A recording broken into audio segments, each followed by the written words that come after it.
Good morning, welcome back to my channel. അപ്പോൾ ഇന്നൊരു day in my life ആവാമെന്ന് വിചാരിച്ചിട്ടു. എൻ്റെ വീട്ടിലുള്ളൊരു ദിവസമാണ് കേട്ടോ. രാവിലെ തന്നെ നല്ല തെളിഞ്ഞ മാനമൊക്കെ കാണുന്നുണ്ട്. നമുക്ക് സ്കൂളിൽ കൊണ്ടുപോകാനായിട്ട് നെയ്ച്ചോറാക്കാമെന്ന് കരുതിയിട്ടാ. റൈസ് വേവിച്ചത് ഫ്രിഡ്ജിൽ ഇരിപ്പുണ്ടായിരുന്നു. ബാക്കി എല്ലാം കൂടി കൊത്തി അരിഞ്ഞ് നെയ്യിലൊക്കെ ഇട്ട് വാട്ടി റൈസും കൂടി ഇട്ടിട്ട് അത് നെയ്ച്ചോറാക്കി എടുത്തിട്ടാ. പിന്നെ അത് ലഞ്ച് ബോക്സിലോട്ടൊക്കെ ആക്കി പാക്ക് ചെയ്തുകൊണ്ടിരിക്കാതെ അവൾ ഉറക്കത്തിൽ നിന്ന് എണീറ്റ് അടുക്കളയിലോട്ട് വന്നിട്ടാ. എന്നിട്ട് അതിനോട് പരാതി പറയണേ, ഇന്ന് എനിക്ക് നെയ്ച്ചോറ് വേണ്ട, അത് ഞാൻ കൊണ്ടുപോകില്ല എന്നൊക്കെ പറഞ്ഞിട്ട് ഞാൻ ചിക്കനും കൂടി കൊത്തിയിട്ടുണ്ട്. അവൾക്ക് നെയ്ച്ചോറ് ഇഷ്ടമല്ലാന്ന് പറഞ്ഞിട്ട് കിടന്ന് ബഹളം വെക്കുന്നതായിട്ട് ഈ കാണുന്നത്. പിന്നെ അവൾ കുളിപ്പിച്ചൊക്കെ എടുത്തപ്പോഴേക്കും തണുക്കണമെന്നും പറഞ്ഞിട്ട് മൂടിപ്പോച്ച് കിടക്കുന്നതായിട്ട് കാണുന്നത്. ആ മോനെ റെഡിയാവാന്ന് വിളിച്ചിട്ടൊന്നും പറഞ്ഞിട്ട് അവൾ വരുന്നില്ല. പിന്നെ പുതച്ച് മൂടിക്കൊണ്ട് തന്നെ കിടന്ന് കണ്ണൊക്കെ എഴുതിയിട്ട് പിന്നെ യൂണിഫോമൊക്കെ മാറ്റി. പിന്നെ കുറച്ച് കഴിഞ്ഞപ്പോഴേക്കും അവരുടെ മൂടൊക്കെ മാറി ശരിയായിട്ടാണ്. പിന്നെ കളിച്ച് ചിരിച്ചൊക്കെ ഇരുന്ന്. പിന്നെ സ്വഭാവം മിനിറ്റിന് മാറുന്നതുകൊണ്ട് എപ്പോൾ എങ്ങനെ പ്രതികരിക്കുമെന്നൊന്നും നമുക്ക് പറയാൻ പറ്റില്ല കേട്ടോ.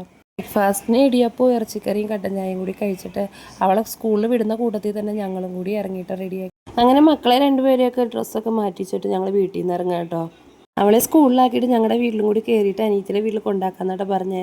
ഇപ്പോഴായി പിന്നെ തെളിഞ്ഞ മാനം കാണുമ്പോൾ ഒരു പ്രത്യേക തരം സന്തോഷമായിട്ട് എനിക്ക്. തുണികളൊക്കെ ഉണങ്ങി കിട്ടുമല്ലോ. സ്കൂൾ എത്താറായപ്പോഴേക്കും അവക്കടെ വിധം മാറിയിട്ട് പിന്നെ കരച്ചിലും നിലവിളിയൊക്കെയായി. ഞാൻ പോകുന്നില്ല, വാപ്പി എൻ്റെ കൂടെ ഇരിക്കണമെന്നൊക്കെ പറഞ്ഞുകൊണ്ട് ആകെ ബഹളമായിരുന്നിട്ടാ. അവൾക്ക് സ്കൂളിൽ പോകാനായിട്ട് രാവിലെ കുറച്ച് പാടാ. വാപ്പി നിൽക്കുമോ അല്ലെങ്കിൽ ഉമ്മി പോവുമോ എന്നൊക്കെ ചോദിച്ചുകൊണ്ട് നമ്മുടെ 100 പ്രോമിസൊക്കെ മേടിച്ചിട്ടായിട്ട് ആൾ വിടുള്ളൂ. അവൾ പോയതും അവൻ്റെ മുഖമൊക്കെ മാറി ആകെ വിഷമമായി. ഉള്ള സമയത്ത് നല്ല ഇടിയാണെങ്കിലും അവൾ പോയി കഴിഞ്ഞാൽ ആൾക്ക് കുറച്ച് പാടാട്ടോ. 100 പ്രാവശ്യം നമ്മളോട് ചോദിക്കും, പപ്പി എവിടെ എന്ന് ചോദിച്ചുകൊണ്ടിരിക്കും കേട്ടോ. അങ്ങനെ നേരെ ഞങ്ങൾ താമസിക്കുന്നിടത്തെത്തി. അവിടെ എനിക്കൊരു കൊറിയർ വന്നിട്ടുണ്ടായിരുന്നു കേട്ടോ. പിന്നെ ഗ്യാസ് കുറ്റിയും ഞങ്ങളുടെ വീട്ടിലോട്ട് ഇറക്കണമായിരുന്നു. അങ്ങനെ ഇക്കാക കുറ്റി തള്ളി ഉരുട്ടിയൊക്കെ വീട്ടിലോട്ട് എത്തിച്ച്.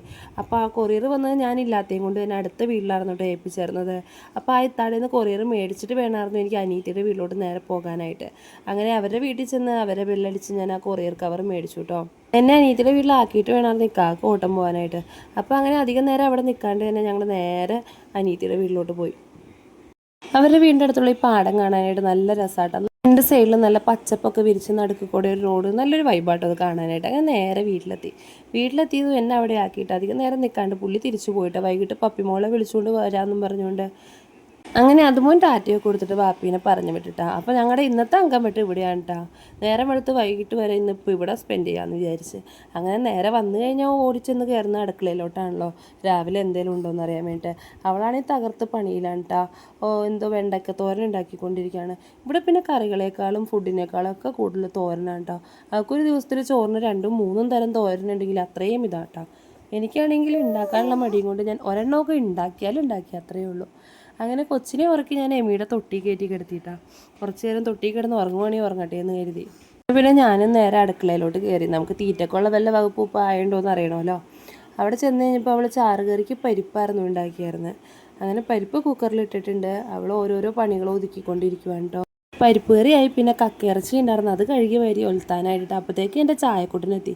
അവന് ചായയും ബിസ്ക്കറ്റും ചോദിച്ചുകൊണ്ട് എന്ത് ചെയ്ത് ചായയും ബിസ്ക്കറ്റിൻ്റെ അഡിക്ഷൻ മാറുന്നില്ല കേട്ടോ. ചായ കൂടി നിർത്താൻ ഞാൻ ഒരുപാട് നോക്കിയെങ്കിലും അവൻ്റെ പാലുകൂടി നിർത്താനായിട്ട് എനിക്ക് ഇത്ര പാടില്ലായിരുന്നു. പക്ഷേ ചായ എന്ന് പറഞ്ഞ സാധനം അവൻ എന്ത് ചെയ്ത് നിർത്തുന്നില്ല. കുറേ നേരമൊക്കെ കാർട്ടൂൺ വെച്ച് കൊടുത്തുകൊണ്ട് അവിടെ ഇരുത്തി. പിന്നെ അപ്പോഴത്തേക്കും ഇവൻ ഉറക്കത്തിൽ നിന്ന് എണീറ്റ് ആകെ ബഹളമായി. പിന്നെ എൻ്റെ ഡ്യൂട്ടി ഇവനെ ഉറക്കലായിട്ട്. ഒരുത്തനെ തൊട്ടിയിലും ആട്ടിക്കൊണ്ടിരുന്നു, ഇവനെ ഞാൻ കാലിലും വെച്ച് ആട്ടിക്കൊണ്ടിരുന്നിട്ടാണ്. മെയിനായിട്ട് ഇവിടെ വന്നിരുന്നാൽ ഞാൻ മക്കളെ നോക്കുന്ന പേരും പറഞ്ഞുകൊണ്ട് കട്ടുമ്പോൾ കയറി റെസ്റ്റ് എടുക്കാറുള്ളൂ പതിവ്. വീട്ടിലാണെങ്കിൽ ഈ റെസ്റ്റ് എടുക്കലൊന്നും നടക്കുമല്ലോ. ഇവളാണെങ്കിൽ എൻ്റെ വീട്ടിൽ വരുമ്പോൾ മാക്സിമം മുതലാക്കും, ഞാനാണെങ്കിൽ ഇവിടെ വരുമ്പോൾ മാക്സിമം വെറുതെ ഇരുന്ന് മുതലാക്കും. പിന്നെ കുറച്ച് നേരം കഴിഞ്ഞിട്ട് വീണ്ടും ഞാൻ അടുക്കളയിലോട്ട് എത്തി നോക്കി വല്ലതും ആയോ എന്ന് അറിയാനായിട്ട്. അപ്പോൾ അവൾ കക്ക അവിടെ ഒലുത്താൻ ഇട്ടിട്ടുള്ളൂ കേട്ടോ. ഈ കക്കയിറച്ചി, ചെമ്മീൻ, കൂന്തൾ, ആ വക സാധനങ്ങളൊക്കെ എനിക്ക് ഭയങ്കര ഇഷ്ടമുള്ള കാര്യങ്ങളാണ്. പക്ഷേ എൻ്റെ വീട്ടിലാണെങ്കിൽ അത്രയും അങ്ങോട്ട് പോക്കില്ല. കക്കയിറച്ചി അങ്ങനെ ഇക്കാക്ക കഴിക്കാറില്ല. അതുകൊണ്ട് തന്നെ ഒരാൾക്ക് വേണ്ടിയിട്ട് മാത്രം ഉണ്ടാക്കാനുള്ള ഒരു ബുദ്ധിമുട്ട് കൊണ്ട് ഞാനങ്ങനെ മേടിക്കലുമില്ല. വീട്ടിൽ ചെല്ലുമ്പോൾ ഉമ്മച്ചി വയ്ക്കുക, അല്ലെങ്കിൽ ഇവക്കടെ വീട്ടിൽ ചെല്ലുമ്പോൾ ഇവിടെ ഉണ്ടാക്കുകയാണെങ്കിൽ മാത്രമേ ഇപ്പോഴായി പിന്നെ കക്ക ഞാൻ കഴിക്കാറുള്ളൂ കേട്ടോ. അങ്ങനെ ബാക്കി അടുക്കളയിലെ പാത്രം കഴുകലും ക്ലീനിങ്ങും ഒക്കെ കഴിഞ്ഞ് അടുക്കള ഒരുവിധം സെറ്റാക്കിയിട്ടുണ്ട് ഞങ്ങൾ അപ്പുറത്തോട്ട് പോകുന്നത്. അപ്പോഴത്തേക്ക് ഇവൻ വാപ്പി വന്നുകൊണ്ട് 100 പ്രാവശ്യം എൻ്റെ വാല് തുറന്ന് നോക്കിക്കൂട്ടാ. ഇവനാണെങ്കിൽ പെരയ്ക്കകത്ത് ഇരുന്നിട്ട് യാതൊരു ഇരിപ്പ് ഉറക്കുന്നില്ല പുള്ളീനെ കാണാണ്ട്. കുറേ നേരമൊക്കെ അവിടെ നിന്നിട്ട് ഞാൻ പറഞ്ഞു ഇല്ലാടെ വരാറായിട്ടില്ല, അകത്തോട്ട് കയറി ആരെങ്കിലും കൊണ്ടുപോകും എന്നൊക്കെ പറഞ്ഞിട്ട് ഇവൻ യാതൊരു വകയും വയ്ക്കുന്നില്ല കേട്ടാ. അവൻ വാപ്പ എന്നെ നോക്കി എന്നെ അത്രയും നേരം പുറത്ത് നിർത്തി. ഇവനെയാണെങ്കിൽ ഒറ്റയ്ക്ക് പുറത്ത് നിർത്തിയിട്ട് പോകാനാണെങ്കിൽ എനിക്കൊരു സമാധാനവും ഇല്ല. പിന്നെ അലക്കാനുള്ളതൊക്കെ പറക്കി വാഷിംഗ് മെഷീനിലൊക്കെ ഇട്ട് അപ്പോഴേക്കും ഇവൻ ഉള്ള ചെറിയ ഫാൻ കണ്ടിട്ട് എന്നെ കാണിച്ചിരുന്നു. കുഞ്ഞ് ഫാൻ നമ്പറുണ്ട്. അവനൊരു രസം ആ ചെറിയൊരു ഫാൻ കണ്ടപ്പോൾ. പിന്നെ കുറേ നേരം കൊച്ചു ടി വിയിൽ ബാലവീറൊക്കെ വെച്ച് കൊടുത്തിട്ട് അപ്പോഴത്തേക്കും മുറ്റത്ത് പെരും മഴ കണ്ടതും പിന്നെ അവന് കളിക്കാൻ ഇറങ്ങണമെന്നായിട്ട് മഴ നനയാതിരിക്കാൻ തത്തയുടെ റെയിൻ കോട്ട് ഇട്ട് കൊടുത്തിട്ട് കുറച്ച് നേരം ഇറക്കി വിട്ടിട്ടാ. അത് കഴിഞ്ഞിട്ട് പിന്നെ ഞങ്ങൾ ചോറ് കഴിക്കാനിരുന്നു. ചോറിന് പരിപ്പും കക്കയിറച്ചിയും മച്ചിങ്ങ പോലത്തെ അച്ചാറ് പറഞ്ഞിട്ടാ. അങ്ങനെ ചോറീറ്റൊക്കെ കഴിഞ്ഞിട്ട് ഞാൻ പിന്നെ കൊണ്ടുവന്ന എൻ്റെ പ്രോഡക്റ്റിൻ്റെ അൺബോക്സിങ് വീഡിയോ എടുക്കാനുണ്ടായിരുന്നു. സോഫയുടെ കവറായിരുന്നു കേട്ടോ ഞാൻ ഓൺലൈനിൽ നിന്ന് മേടിച്ചത്. അതും പിന്നെ ചെരുപ്പ് സ്റ്റാൻഡായിരുന്നു. മീഷോന്ന് മേടിച്ച പ്രോഡക്റ്റുകളാണ് കേട്ടോ. ഇതിൻ്റെ റിവ്യൂ ഞാൻ എൻ്റെ ചാനലിൽ പോസ്റ്റ് ചെയ്തിട്ടുണ്ട്. നല്ല അടിപൊളി ക്വാളിറ്റിയുള്ള സാധനമായിരുന്നു കേട്ടോ. അത് കഴിഞ്ഞ് പിന്നെ സിനിമ കണ്ട് കുറേ നേരം കിടന്നുട്ടോ. ആലപ്പുഴ ചിങ്കാനെയാട്ടോ കണ്ടത്. സത്യത്തിൽ എനിക്ക് ആ സിനിമ കണ്ടിട്ട് കഥയൊന്നും മനസ്സിലായിട്ടില്ല കേട്ടോ. പിന്നെ സമയം ഒരു 3-3:30 ആയപ്പോഴേക്കും തത്ത സ്കൂൾ വിട്ട് വരാനുള്ള ടൈമായി.